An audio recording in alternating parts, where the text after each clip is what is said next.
चलो भाई साहब, कमिटीज के बारे में हमने लास्ट लेक्चर में क्या कर लिए थे, स्टडी कर लिए थे। Defence committee, defence procurement committee, transformation of Indian agriculture, है ना, वो सारी चीजों के बारे में हमने डिस्कस कर लिए थे। 3 मेंबर कमेटी बनाई गई थी जम्मू एंड कश्मीर के एसेट्स को 2 union territory that is Ladakh and J K बीच में बांटने के लिए। संजय मित्रा जी इसको क्या कर रहे थे, हेड कर रहे थे। सीएसआर कमेटी की रिकमेंडेशंस आए थे कि इसको टैक्स डिडक्टिबल किया जाए, समझ में आई बात, बहुत सारी चीजें। और उसमें एक और इंपॉर्टेंट बात आई थी कि कुछ एजेंसीज अपॉइंट की जाए जो नेशनल प्रायोरिटीज के ऊपर भी वो पैसा क्या करवाए, बताए कि कहाँ पे वो यूज करना चाहिए। खैर, अब कुछ इंपॉर्टेंट और चीजें हैं जिनको हमको पढ़ना है। और क्या अपडेट्स है, हमारे जो बीजेपी के नेशनल प्रेसिडेंट है वो चेंज हो गए अभी, अगर आपको पता होगा तो। पहले हमारे अमित शाह जी जो है वो क्या थे, हमारे बीजेपी के प्रेसिडेंट है, मतलब बीजेपी के नेशनल प्रेसिडेंट जो है वो अमित शाह जी थे। अभी अगर आपको पता होगा तो वो जेपी नड्डा जी है, समझ में आई बात, जेपी एज इन जगत प्रकाश नड्डा जी, समझ में आई बात, become the 11th national president. यानी नितिन गडकरी जी पहले बन चुके हैं, राजनाथ सिंह जी बन चुके हैं, अमित शाह जी के पास अच्छा खासा टर्म था बीजेपी प्रेसिडेंट में, है ना। और अब जो आए हैं वो कौन आए हैं, JP Nadda ji, that is Jagat Prakash Nadda ji, become the 11th national president of Bharatiya Janata Party on January 2020। Sir date याद रखनी है कि नहीं सर, इनका नाम याद रखना पड़ेगा, जेपी नड्डा जी, दैट इज जगत प्रसाद नड्डा जी, जो 11th प्रेसिडेंट बने बीजेपी के। Mr. Nadda had emerged as the only candidate for the top post following a nomination process at the party's headquarters New Delhi। मतलब उनके साथ और कोई नॉमिनेशन ही नहीं था, अकेले नॉमिनेट हुए थे वो। He would succeeding the Amit Shah ji इसके पहले थे, who had helmed the party for 5.5 years। 5.5 साल उनका टर्म था अमित शाह जी का, बहुत बड़ा टर्म था। Nadda has been appointed as BJP's working president in June 19। देखो पहले क्या हुआ था, उनको वर्किंग प्रेसिडेंट बनाया गया था, अब उनको पूरा प्रेसिडेंट बना दिया, ऑफिशियल प्रेसिडेंट बना दिया गया। अमित शाह जब कैबिनेट मिनिस्टर बने थे उसके टाइम पे, तो खैर वो आपको याद रखनी है बात है, नाम याद रख लिए बहुत है इसके अंदर, और कुछ खास याद रखने की जरूरत नहीं है। Next is Michael Patra ji, become deputy governor of RBI. इनका भी अगेन नाम याद रखना पड़ेगा कि ये क्या बन गए। देखो फाइनेंशियल अफेयर्स में मैंने बताया था गवर्नर, यहाँ पे डिप्टी गवर्नर कौन बन गया, हमारे माइकल पात्रा जी, ये अपॉइंट हुए हैं of RBI. The appointment committee of cabinet has approved his name 3 year tenure। इनका टेन्योर कितना है, 3 ईयर का, इनका भी नाम याद रखना है। Michael Patra has replace Viral Acharya who resign from the post in July 19। अच्छा उन्हें रिजाइन किया था भाई साहब। Earlier Michael Patra was working as ED, executive director of RBI. वो पहले आरबीआई के एग्जीक्यूटिव डायरेक्टर थे, अब उनको डेप्यूटी गवर्नर की पोस्ट पे क्या किया गया, अपॉइंट किया गया है। He was overseeing 4 departments, that is Department of Statistics, Information Management, Monetary Policies, Department of Economic and Policy Research। इतना याद नहीं रखना, नाम याद रख लो, बहुत है यहाँ पे। अब बहुत इंपॉर्टेंट, बहुत बड़े बंदे की मैं बात करने जा रहा हूँ भाई साहब, मतलब पर्सनली अगर मैं बोलूँ तो यस, मैं खुद इनको अपना आइडियल मानता हूँ, समझ में आई बात। हरीश साल्वे जी, मतलब हमारी कंट्री के अगर आज की तारीख में बोलूँ तो सबसे बड़े लॉयर अगर कोई है तो हरीश साल्वे जी है, समझ में आई बात। अब अगर मैं बात कर रहा हूँ हरीश साल्वे जी का, तो इनको क्वींस काउंसिल में, समझ में ये बात, यूके की क्वींस काउंसिल में इनको क्या करा गया, मेंबर बनाया, अपॉइंट किया गया है। बहुत बड़ी बात है, बहुत बड़ी पोस्ट है, समझ में आई बात। तो senior Indian advocate Harish Salve has appointed as the Queen counsel for the court of England and Wales. The title of Queen Counsel is conferred upon those who have demonstrated particular, अभी उनको ही मिलता है जो पर्टिकुलर स्किल्स और expertise बना legal field में क्या करते हैं, दिखाते हैं। Harish Salve is appointed as announce when UK's ministry of justice release new list, जनवरी में आई थी उनकी लिस्ट। तो अच्छा मैं इनके बारे में अगर बताऊँ और थोड़ा सा, तो ये चार्टेड अकाउंटेंट, पहले ये चार्टेड अकाउंटेंट मतलब चार्टेड अकाउंटेंट है, बाद में इन्होंने लॉ करके लॉ के फील्ड में क्या किया, एक्सपर्टीज हासिल की है, समझ में आई बात। तो वेरी गुड पर्सनैलिटी, और क्या इनका इंटरप्रिटेशन लेवल है, मतलब मजा आ जाती है यार। कभी फिर किसी दिन आएगा मौका तो बताऊंगा। खैर वापस से, जेपी नड्डा जी कौन है, जेपी नड्डा जी, यस यस बोलो जल्दी से, फटाफट फटाफट। JP Nadda ji is a BJP के 11th national president, yes very good. Michael Patra deputy governor of RBI, yes very very good very good. Harish Salve ji appoint हुए क्वींस काउंसिल में। अच्छा मेरे को एक चीज बताओ, कमेटी कौन कौन सी बनी थी, 4 कमेटी हमने बने थे, कौन कौन सी कमेटी 4 बनी थी, defence procurement procedure committee, yes very good. उसके बाद कमेटी ऑफ सीएसआर के ऊपर बनी थी, शाबाश। ट्रांसफॉर्मेशन जिसके हेड कर रहे थे उस समय कौन, जो महाराष्ट्र के चीफ मिनिस्टर थे देवेंद्र फडणवीस जी। और संजय मित्रा जी, एक नाम सुना सुना लग रहा, ये जम्मू कश्मीर की 3 मेंबर कमेटी जो बनाई गई थी एसेट और लायबिलिटीज डिवाइड करने के लिए between the Ladakh and Jammu and Kashmir, उसके हेड। अभी कुछ अपॉइंटमेंट थोड़े से और डिस्कस आपके साथ मैं कर लेता हूं, फिर हम आगे बात करेंगे, ध्यान से सुनना। ये अपॉइंटमेंट डिस्कस करना है। Appointment of 4 new supreme court जजेस। भाई 4 न्यू सुप्रीम कोर्ट के जजेस को क्या किया गया, अभी फिर से अपॉइंट किया गया। सुप्रीम कोर्ट तो आपको पता ही है हमारी judiciary body, supreme channel judiciary body, यानी पहले कोई मैटर जाता है तो डिस्ट्रिक्ट कोर्ट में जाता है, नॉलेज के लिए बता दूं तो पहले, फिर उसके बाद उसको डिस्ट्रिक्ट कोर्ट की बातें नहीं अच्छी लगती, कोई हार जाता है तो वो जाता है हाई कोर्ट में, जो स्टेट लेवल पे हाई कोर्ट बेंच होती है, और उसके बाद मतलब हाई कोर्ट का जुरिडिक्शन स्पेसिफिक स्टेट तक होता है, और उसके बाद जिसका कोई नहीं उसका आखिरी में सुप्रीम कोर्ट बचता। समझ में आई बात? तो आखिरी मैटर किसके पास जाता है, जिसकी फाइनल थप्पा लगने के बाद वो मैटर के ऊपर कोई डिस्कशन ही नहीं हो सकता, दैट इज सुप्रीम कोर्ट। सब पूरी कंट्री के सुप्रीम कोर्ट कितने हैं? अरे भाई एक ही सुप्रीम कोर्ट है, उसकी ब्रांचेस है, बेंचेस है, सुप्रीम कोर्ट पूरी कंट्री में एक ही होता है, और उसका जुरिडिक्शन, उसकी बात पूरी कंट्री को क्या करनी पड़ती है, माननी पड़ती है। आई बात समझ में? चलो, तो भाई साहब यहाँ पे 4 न्यू जजेस अपॉइंट हुए हैं, बहुत इंपॉर्टेंट न्यूज आ रही है, ध्यान से सुनना। सुप्रीम कोर्ट अपॉइंटेड 4 न्यू जजेस increasing the total strength of जजेस टू 30 फ्रॉम 34 which was पहले कितनी थी 31 as sanctioned under the amended law। 34 जजेस अब सुप्रीम कोर्ट में अपॉइंट हो गए। क्या न्यूज आई है भाई, as sanctioned under the amended law। the 4 new judges who took oath are chief justice V, इनके नाम थोड़ा सा, रामा सुब्रमण्यम ऑफ हिमाचल प्रदेश, थोड़ा ध्यान से देख लेता हूं, chief justice Krishna Murari from Punjab, Haryana high Punjab and Haryana high court, Rajasthan chief justice S A Ravindra Bhatt and Kerala chief justice Harikishan Roy.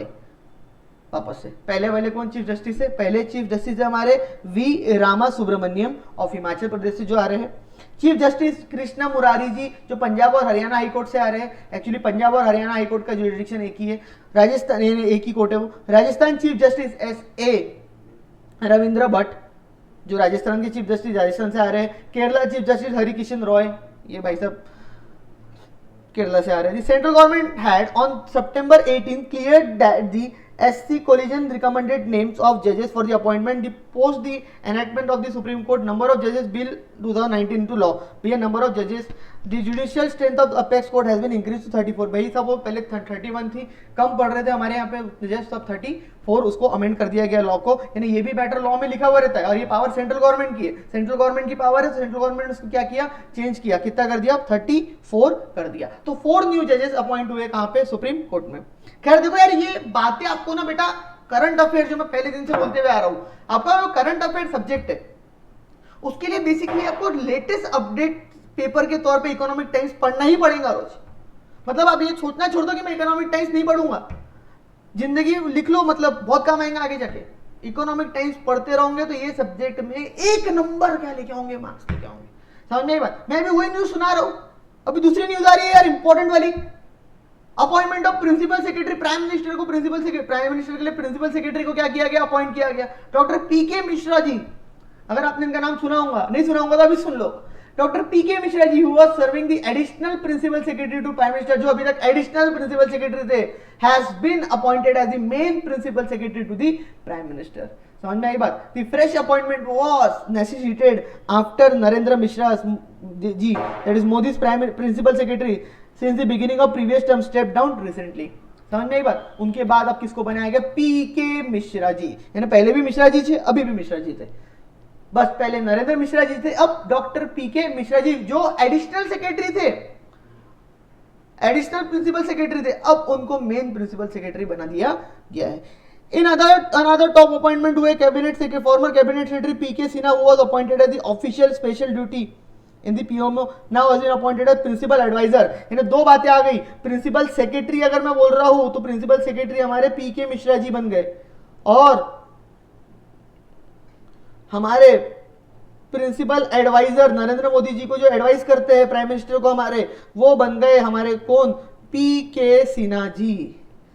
Sir दोनों का नाम पीके है, समझ में तो याद रखने में आसानी होंगी। PK Mishra ji is principal secretary and PK Sinha ji is principal adviser to the prime minister. समझ में आई बात? Rajiv Gauba ji appointed as next cabinet secretary. अभी कैबिनेट सेक्रेटरी कौन होते हैं साहब, प्रिंसिपल प्राइमरी सेक्रेटरी। देखो यार, जो हमारे प्रिंसिपल सेक्रेटरी है वो प्राइम मिनिस्टर को क्या करते हैं, रिपोर्ट करते हैं, प्राइम मिनिस्टर से रिलेटेड मैटर्स क्या करते हैं, वो हैंडल करते हैं, उनको एडवाइस करते हैं। सेम अगर मैं बात करूं कैबिनेट सेक्रेटरी की, तो जो कैबिनेट ऑफ मिनिस्टर्स है इंक्लूडिंग द प्राइम मिनिस्टर, उनके मैटर से रिलेटेड चीजें कौन हैंडल करेंगे, राजीव गुबा जी हैंडल करेंगे। Mister Rajiv Gauba ji has been appointed as the new cabinet secretary for tenure of 2 years before joining as the cabinet secretary. Mr. Guba was secretary of home affairs. पहले वो अमित शाह जी के secretary थे home affairs department में, अब उनको cabinet secretary बना दिया गया. His appointment as cabinet secretary was approved by appointment of committee. देखो एक कमेटी होती है जिनका काम ही क्या होता है, कैबिनेट के रिलेटेड जो कमिटीज एक अपॉइंटमेंट होती है, सॉरी एक कमेटी होती है, अपॉइंटमेंट कमेटी होती है जो ये सब सेक्रेटरीज वगैरह को क्या करती है, अपॉइंट करती है. तो पहले वो अमित शाह जी के सेक्रेटरी थे बेसिकली, अगर मैं बोल दूं आपकी भाषा में. अब वो कैबिनेट सेक्रेटरी हो गए जो कैबिनेट को एडवाइस करेंगे, कैबिनेट के मैटर्स क्या करेंगे, कैबिनेट इज इन ऑल, समझ में, उनके मैटर्स क्या करेंगे, हैंडल करेंगे. Gauba is a 1982 IAS best officer of the Jharkhand, वहां से आ रहे हैं. He initially join as the official officer on special duty in the cabinet secretaries. He will now replace the incumbent PK Sinha. जब पीके सिन्हा जी जो 1977 बैच के थे उनको अब इनने क्या कर दिया है, रिप्लेस कर दिया है. अब पीके सिन्हा जी जो कैबिनेट सेक्रेटरी थे उनका प्रमोशन होके भाई साहब वो क्या बन गए, प्रिंसिपल एडवाइजर बन गए, और उनकी जगह पे हमारे राजीव जी आ गए. Arvind Krishna new CEO of IBM. कुछ तो सर न्यूज आई बिजनेस की. सर ये सर अभी पढ़ाओगे सर आप? हाँ बस एक तो छोटा सा पॉइंट है. अरविंद कृष्णा जी न्यू सीईओ है आईबीएम के, Indian origin. Arvind Krishna has been appointed as the new Chief Executive Officer of International Business Machines (IBM). Sir, सुने होंगे, yes. Replacing Virginia Ginny Rometty. He will take over the responsibility of CEO from April 6th. Very very good. ये ना हमारे लिए बहुत proud moment है यार कि IBM के भी अब CEO कौन है, हमारे इंडियन बंदा है, इंडियन ओरिजिन का बंदा है, अरविंद कृष्णा जी है. बहुत मतलब हमारे लिए गर्व की बात है. हमारे इंडियंस कहाँ कहाँ फैले हुए, कितनी चीजों में फैले हुए, और मैं जानता हूँ तुम लोग भी एक दिन ऐसे ही कोई बड़ी बड़ी कंपनीज के क्या बनोगे, सीईओ, कंपनी सेक्रेटरीज बनोगे. Arvind Krishna currently leads IBM's business unit that helps the organization cloud and data platform. It is a platform where companies client build the future. खैर वो सब तो मैटर उसके बारे में दिया है. अभी वो क्या बन गए, IBM के सीईओ बन गए हैं. कौन, अरविंद कृष्णा जी. क्लियर. इसके बाद वाला मैं नेक्स्ट क्लास में बताऊंगा. लेकिन लेकिन लेकिन लेकिन लेकिन जाना नहीं है. जाने किसने बोला, इतनी भी जल्दी क्या है. हाँ भाई साहब इतनी जल्दी क्या है. मिनिस्टर के नाम तो देख लो. श्रीमती हरसिमरत कौर बादल जी जो फूड प्रोसेसिंग इंडस्ट्रीज की क्या है, मिनिस्टर है. समझ में आई बात. तो बादल जी की अगर मैं बात करूं, श्रीमती बादल जी वो क्या है, फूड प्रोसेसिंग इंडस्ट्रीज की क्या है, मिनिस्टर है.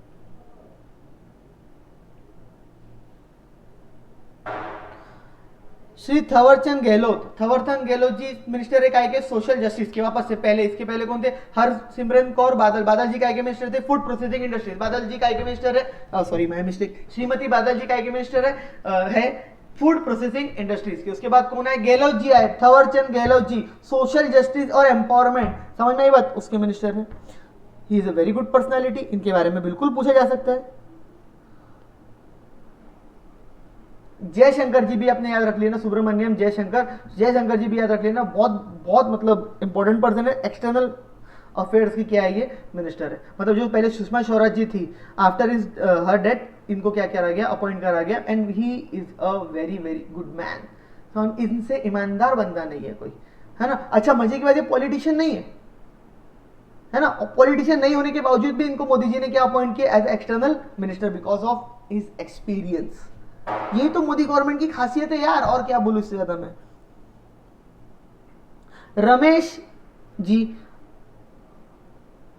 रमेश पोखरियाल जी है ना, minister of human resource development है. मैं जानबूझ के यहाँ पे फोटो दिखा रहा हूं ताकि थोड़ा याद रहे.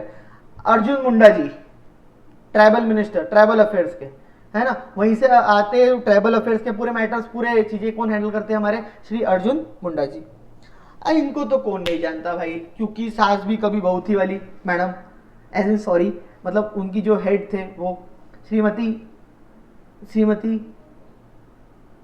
क्या है नाम इनका, स्मृति जुबिन ईरानी. वेरी गुड, स्मृति ईरानी जी, है ना. अगेन इनने राहुल गांधी जी को मतलब बहुत बढ़िया कैरियर इनने अपना पॉलिटिक्स में स्टार्ट किया है. राहुल गांधी जी को हराया है इनने. जो उनकी मेन क्या थी, सीट थी राहुल गांधी जी की, जहां से उनकी खानदानी सीट चली आ रही थी, जीतते जा रहे थे वो, इनने मतलब शी इज अ लेडी जिनने उनको क्या करा है, हराया है वहां से. Women and child development minister है और टेक्सटाइल मिनिस्टर भी है साथ में. समझ में आई बात. यानी वहां से इन्होंने अपना करियर चालू किया था, क्योंकि सास भी कभी बहू थी, और आज ये कैबिनेट मिनिस्टर्स के अंदर है. बहुत बड़ी बात है यार. समझ में आई बात. तो कौन है ये women and child development minister, Harshvardhan ji. अब इनके बारे में मैं क्या बोलूँ, इनको WHO में भी, WHO का हेड भी इनको अपॉइंट किया गया है। डॉक्टर हर्षवर्धन, एक और अपडेट दे देता हूँ कि हेल्थ मिनिस्टर तो है ही इंडिया के, लेकिन साथ ही साथ WHO में मोदी जी का इतना रुतबा हो गया, इतना चल रही है हमारी, तो उसकी वजह से इनको वहां पे भी क्या करा गया, अपॉइंट किया गया। प्रकाश जावड़ेकर जी, ये भी क्लाइमेट और इन्वायरमेंट और फॉरेस्ट मिनिस्टर है, और इंफॉर्मेशन और ब्रॉडकास्टिंग मिनिस्टर भी है साथ में। पीयूष गोयल जी, चार्टेड अकाउंटेंट, मतलब अब क्या ब्रिलियंट पर्सन, मतलब सर चार्टेड अकाउंटेंट आया और कंपनी सेक्रेटरी था, ब्रिलियंट ही बोलते नहीं, ये एक्चुअली में he is a brilliant person. Railway संभाल रहे हैं बहुत शानदार तरीके से। एक तो ये रेलवे के मिनिस्टर है, मतलब इनके बारे में पूछा जा सकता है बिल्कुल आपको, रेलवे मिनिस्टर है और साथ ही साथ ये मिनिस्टर ऑफ कॉमर्स और इंडस्ट्री भी है। तो पीयूष गोयल जी कौन है, रेलवे मिनिस्टर, और साथ साथ कौन है, हमारे कॉमर्स और इंडस्ट्री के मिनिस्टर भी है। धर्मेंद्र प्रधान जी, पेट्रोलियम और नेचुरल गैस और स्टील मिनिस्टर। मुख्तार अब्बास नकवी जी, माइनॉरिटी अफेयर्स के मिनिस्टर है। प्रहलाद जोशी जी, पार्लियामेंट्री अफेयर्स, कोल से रिलेटेड, माइंस से related matters. Mahendra Nath Pandey, skill development, नहीं याद रखोगे तो भी चलेगा इतना। देखो सब फैकल्टीज बोल रही है, सब पूरा पूरा याद करो, एक। देखो मैं क्या बोल रहा हूँ, तुम रोज 4-5 मिनिस्टर के नाम खुद से पढ़ो, याद रखो, उनके फोटोज देखो, है ना, तुम्हारे को नाम याद हो जाएंगे। ऐसा नहीं कि पूरे मिनिस्टर एक ही दिन में बैठे तुमको रट्टा लगाना है भाई, 1 से लेकर एंड तक नहीं याद रहेंगे, पेपर में याद भी नहीं रहने वाले, समझ में आई बात। गिरिराज सिंह जी, ये भी अभी बहुत रिसेंट में न्यूज में आए थे, एनिमल हस्बेंड्री और डेयरी और फिशरीज के मिनिस्टर हैं। गजेंद्र सिंह शेखावत जी, जल शक्ति मिनिस्टर ऑफ व्हाट, जल शक्ति। अगर आप यहाँ पे देखोगे तो हमारे कौन से मिनिस्टर्स एंड हो गए, हमारे सारे कैबिनेट मिनिस्टर्स क्या हो गए, एंड हो गए। मैं एक बार सिर्फ फटाफट पूछा जाता हूँ, पीयूष गोयल जी कौन है, railway minister. Sir Mukhtar Abbas Naqvi ji कौन है, सर माइनॉरिटी अफेयर्स के मिनिस्टर। सर प्रहलाद जोशी जी कौन है, कोल मिनिस्टर, समझ में बात। धर्मेंद्र नाथ प्रधान जी कौन है, sir skill development entrepreneurship minister. तो यहाँ पे हम यह वाला पॉइंट पार्ट क्या करते हैं, आज रोकते, नेक्स्ट पार्ट नेक्स्ट में देखेंगे।